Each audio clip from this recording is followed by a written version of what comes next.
Hello, fellow adventurers, and welcome back to another episode of Word Safari. In this episode, we are going to continue the theme that we were looking at last episode by looking at certain odd words that come from Latin. Now, just a quick review in case you didn't get to see Excursion 9. I don't want to leave you out in the cold, so this is just kind of go over a little bit of material that we were talking about last safari so that everybody is up to speed. The Latin preposition slash prefix odd is a word that is very common in Latin. Its basic meaning was to or toward. It could mean something like against, and it could even mean something like for or into. So it had a broad range of meanings.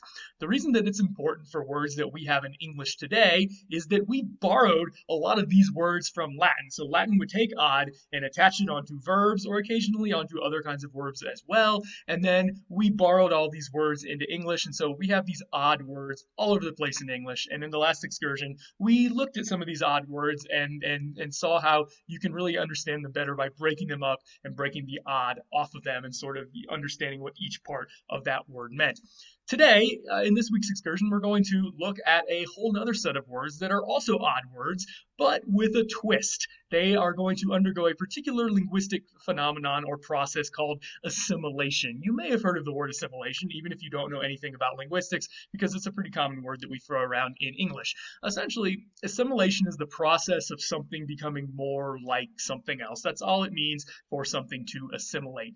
Specifically, in the realm of linguistics, it occurs frequently with sounds in a language. So when one sound is next to another sound, one of those sounds will frequently become more like the sound that it is next to. In other words, one of those sounds will assimilate to the other sound. The reason we do this is because we all want to talk as fast as possible, and it's easiest to talk fast when two sounds that are next to each other are close to each other in your mouth, because then it doesn't take as much time for your tongue to get from one place to another. That's basically what's going on behind the scenes as to why languages from all around the world, certainly not just Latin or English, undergo the process of assimilation in a number of sounds. It oftentimes occurs when two consonants are next to each other in particular, because two consonants, one of them is going to want to assimilate to the other one very frequently. So we see this in the Latin language with odd words when they attach onto another word that starts with a consonant. So most of the words that we looked at in the last safari were odd plus a word that starts with a vowel, and there was no assimilation there. But in this particular safari, this week, we're going to look at words that come from this odd root that assimilated, and so they're kind of undercover. They're kind of in disguise, and you have to know what you're looking for. But once you know what to look for, you will see them everywhere. So when odd attached to a word that started with most consonants in Latin, that D would assimilate to the following consonant. In other words, whatever that consonant was that was at the start of the next root in the word that it was attaching onto, the D would assimilate to that consonant. Now, there's different levels of assimilation. You can assimilate part of the way and become, kind of like the thing you're next to, or you can undergo what we call total assimilation and become totally like the thing you're next to, and basically just become a clone or a carbon copy of what you are next to. And in the case of odd, that D at the end of odd undergoes total assimilation to the consonant that it is next to. So the D doesn't just become more like the consonant, it actually just becomes the consonant, and it becomes a clone of the consonant while the original consonant stays there. So what you end up happening in the spelling is you have an A, and then you have two identical consonants. Now, in English, we tend not to pronounce two consonants in the spelling as two consonants. We pronounce them as just one consonant, and we spell them as two consonants. But in Latin, when assimilation happened, they would actually pronounce something that they wrote with two consonants as two consonants, because they were pretty literal with their spelling system, unlike we are today in English. So a good rule of thumb, if you're looking for some of these words, is that if you have a word in English that starts with A, the letter A, and then two identical consonants, what you probably have is something from Latin that was once the odd root plus something else. Now, there are plenty of counterexamples, and I'm sure we can discuss some counterexamples, but as far as the percentages, the statistics are concerned, the majority of the words in English that start with A plus two identical consonants immediately following it do come from odd plus a Latin root. So let's get started and let's look at some of these. As it turns out, we've already talked about one of them that undergoes this process of assimilation, and in one of those funny quirks of linguistics, the word assimilation or assimilate is one of the words that undergoes assimilation from one of these odd words in Latin. So assimilate, as you can see, starts with A plus two identical consonants consonants. In this case, the two consonants are S. We don't pronounce two S's there. We don't say assimilate or something like that. But in Latin, they actually would have said two S's there because that is how they spelled it.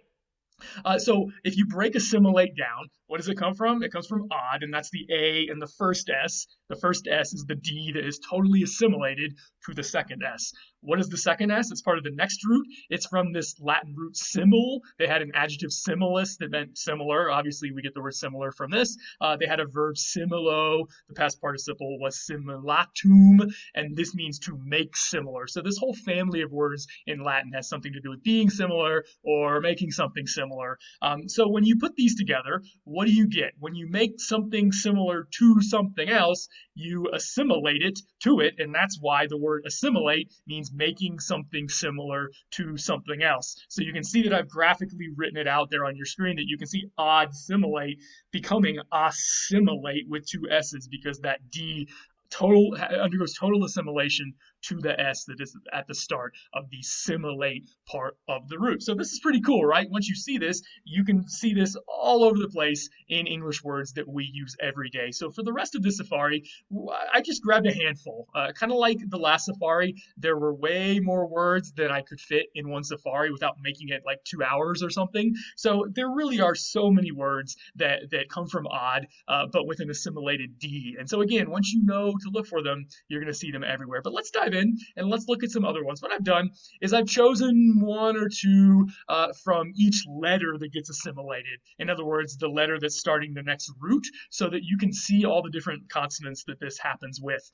Let's stick with S. We were just talking about the S assimilating in assimilate. In other words, the D was assimilating to the S. Let's look at a couple of other words where the D also assimilates to an S, but different roots that come from odd plus some kind of root in Latin. We have assist. Assist is odd sist originally. What does that sist come from? It comes from the Latin verb sisto. There was a shorter form sto, but these both mean stand essentially. So what does assist mean? If you break down the parts, odd plus sisto, what do you get? It literally just means stand toward or stand next to, is probably a better translation of what's going on there in the Latin compound. And of course, if you know what it means to assist somebody in English, it means to help them. So you can see how the semantics of this particular compound would have developed from standing next to somebody to standing next to somebody to help them. I mean, unless you're trying to hurt them, you're probably standing next to them to help them, right? So you can see how a compound that originally meant to stand next to would come to mean to support or to help or to aid or something like that. Let's look at another word that is on the opposite end of the semantic spectrum from helping, that also undergoes assimilation with a D to an S, and that is assault.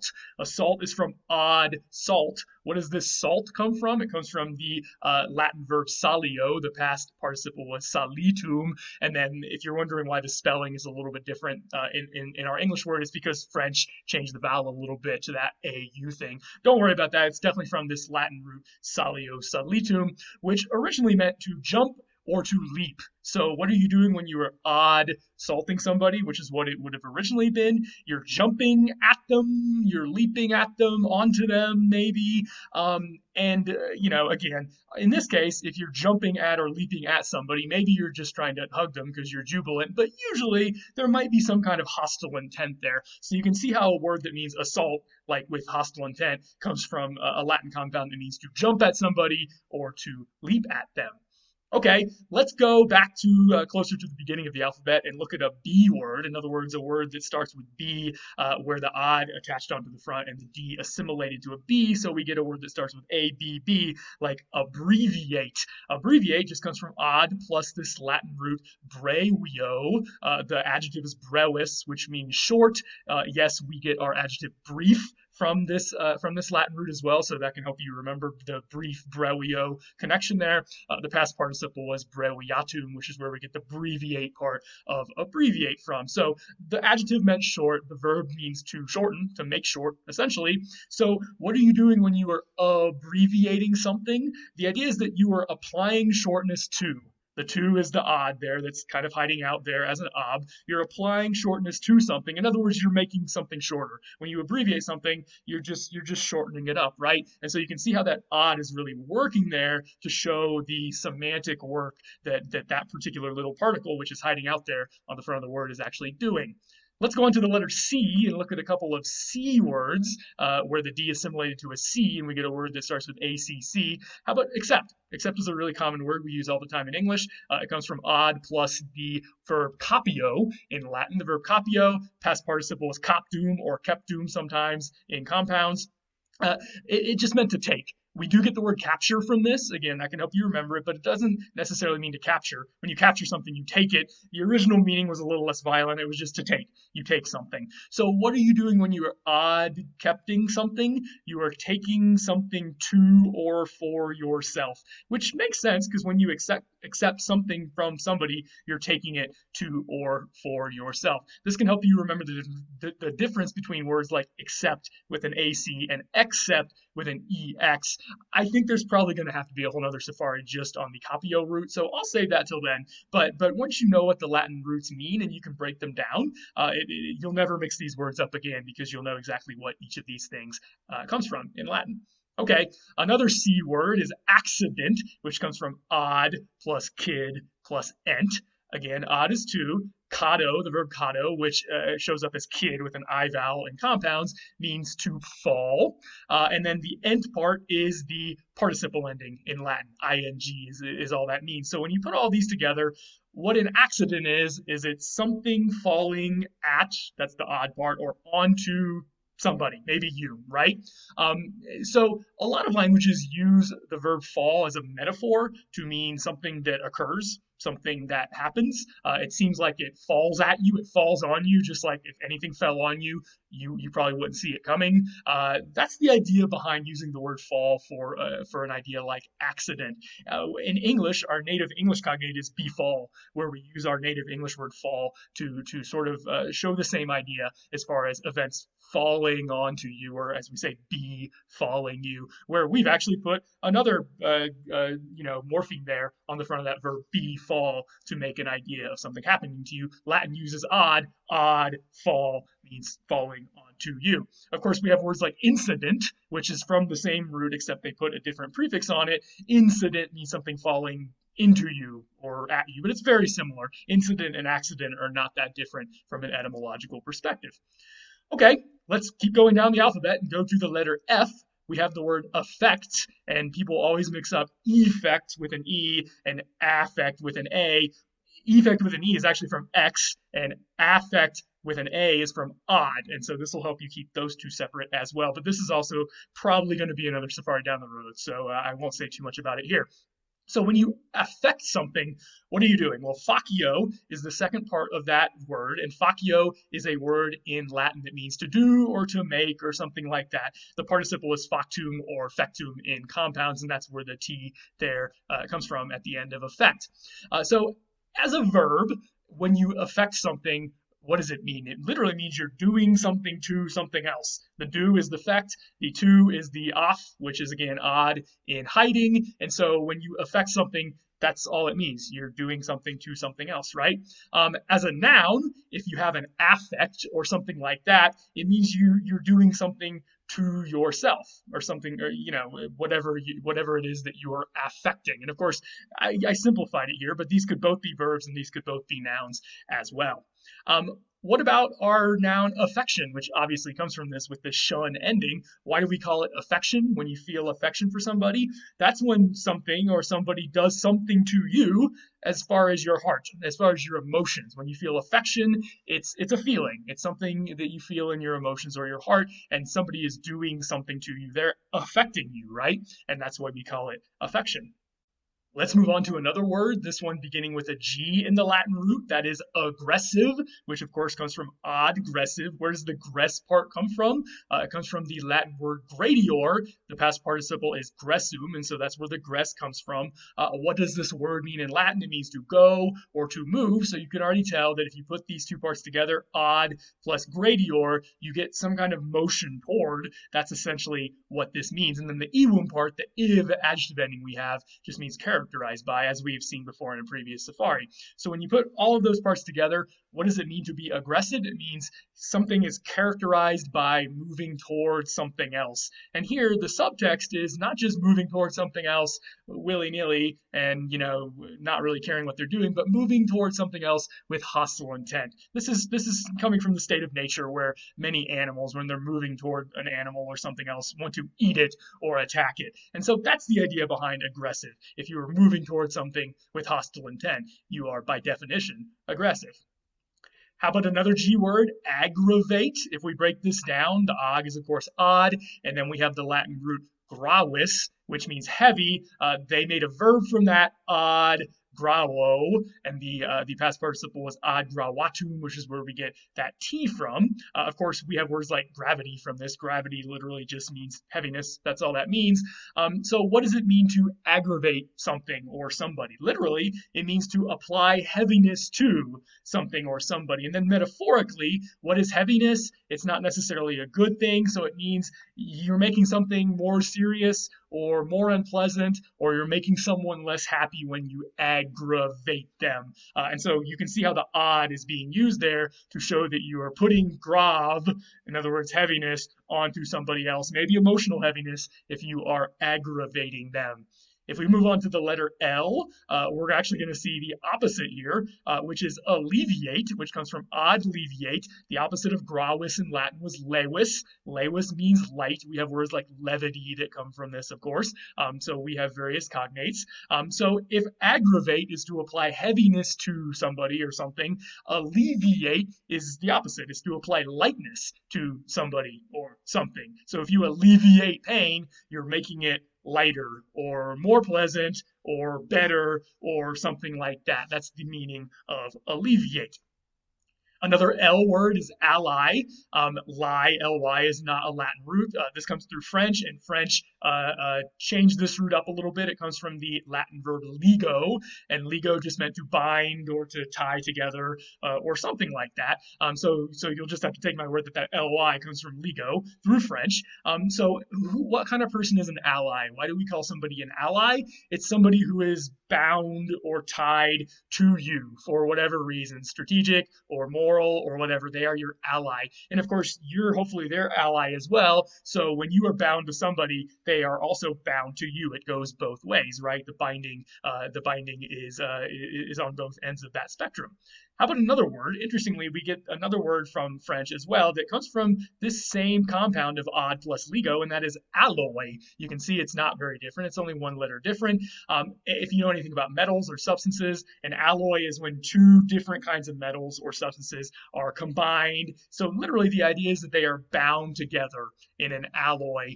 So it's interesting that when you look into this ally and alloy actually come from the same Latin collocation here, which is odd plus ligo, to bind to, because both of them involve something binding to something else. This is a good one. How about annihilate? Let's move on to the letter N.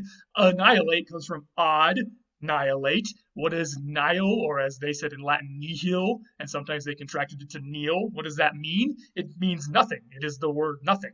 And we have this in various places in English, so you might have already known that. So what does it mean to odd annihilate something? It means to apply nothingness to something, and when you apply nothingness to something, you turn it into nothing. In other words, you utterly destroy it. You make it as though it never even existed at all. That is the etymological meaning of annihilating something, and it comes from this idea of odd plus nihil. You are nihilizing something. You are applying nihil, nothingness, to something. So it's actually quite a dramatic word when you break it down. Let's move on to the letter P. We get a word like appropriate, which comes from odd, appropriate. So what does the appropriate part mean? It comes from this Latin adjective proprius, which means suitable or belonging to. The basic meaning of the adjective is showing some kind of ownership. It's something suitable for you. It fits you. It's your kind of thing. And if it's belonging to you, then it's your thing, right? So you can see how those would come from the same root there. So as an adjective in English, we have the adjective appropriate. What does that mean? It means it's suitable to or for. It's proprious to. It's one's own to you. That's essentially the root meaning of odd appropriate there. What about the verb? If you appropriate something, or if you're on the appropriations committee for some government or other bureaucracy, what does that mean? It means to apply belongingness to something.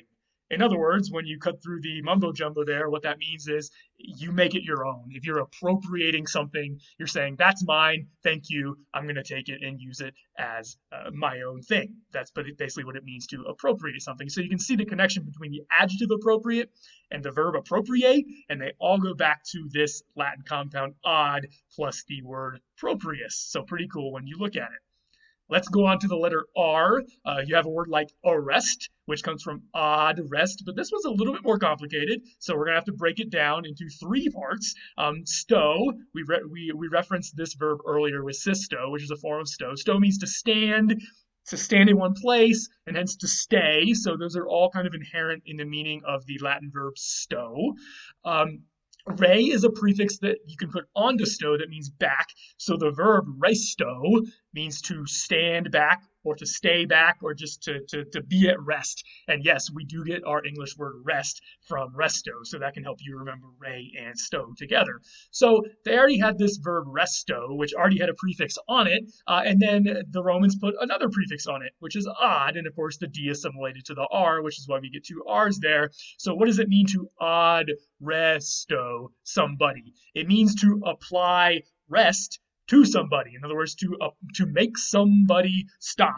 When you arrest somebody, the original idea of that is they would be free to go their own way, but the police officer, whoever it is, says, nope, you can't go wherever you want to go. I'm stopping you right here, and I'm going to make you stay here until we figure out what's going on. That is the literal etymological meaning of the word arrest, and it all goes back to these three Latin morphemes, these meaning-bearing units, odd, re, stow, and when you put them all together, you can see how it means applying, staying back to somebody. That's literally what you're doing when you are arresting them.